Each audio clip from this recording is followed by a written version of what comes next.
A linguagem de comunicação, dentro do tema, é saber qual a linguagem predominante que será utilizada, permite-nos imaginar algumas características quanto aos personagens, locais, cenário, entre outras descrições. Embora, quando comunicamos dentro da língua portuguesa de uma forma abrasileirada, devemos atentar quanto ao leitor pré-determinado em nosso público-alvo.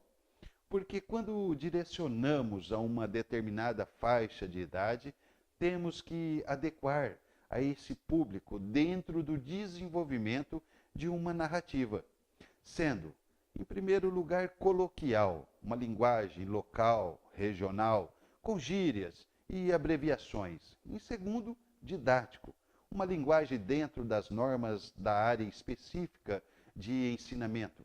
Em terceiro, culto, uma linguagem intelectual de conhecimento específico à área.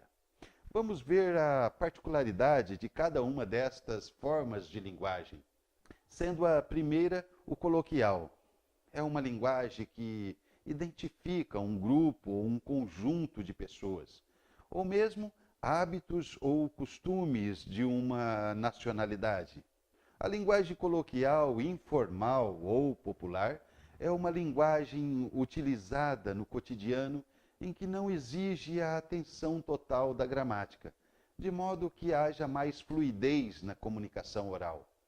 Na linguagem informal, usam-se gírias ou palavras de linguagem local, como, por exemplo, algumas descrições gaúchas, mineiras, nordestinas, cariocas, amazonense, entre outras, que são formais e não estão registradas, e que somente têm um significado no costume de comunicação desse lugar próprio. A segunda é a linguagem didática.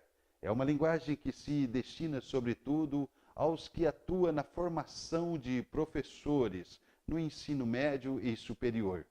Em disciplinas como metodologia de linguagem, didática de linguagem, metodologia da alfabetização, métodos e técnicas de alfabetização e metodologia de ensino da língua portuguesa.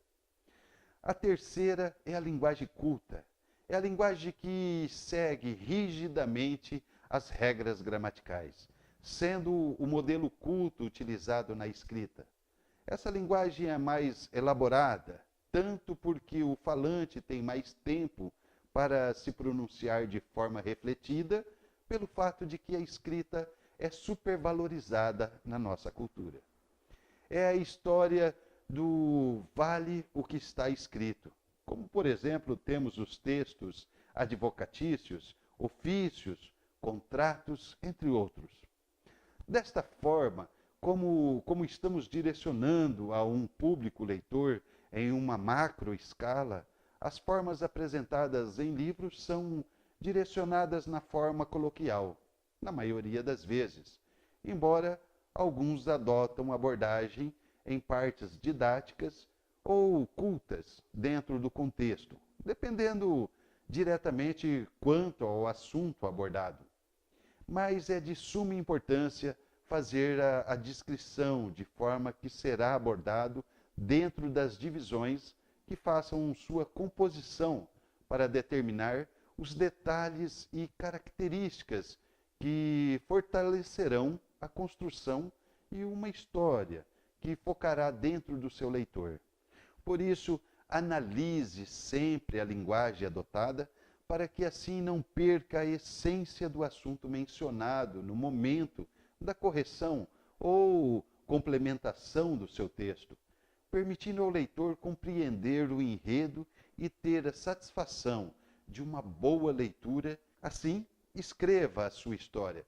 Conheça as técnicas que vão somar dentro do seu conhecimento pessoal.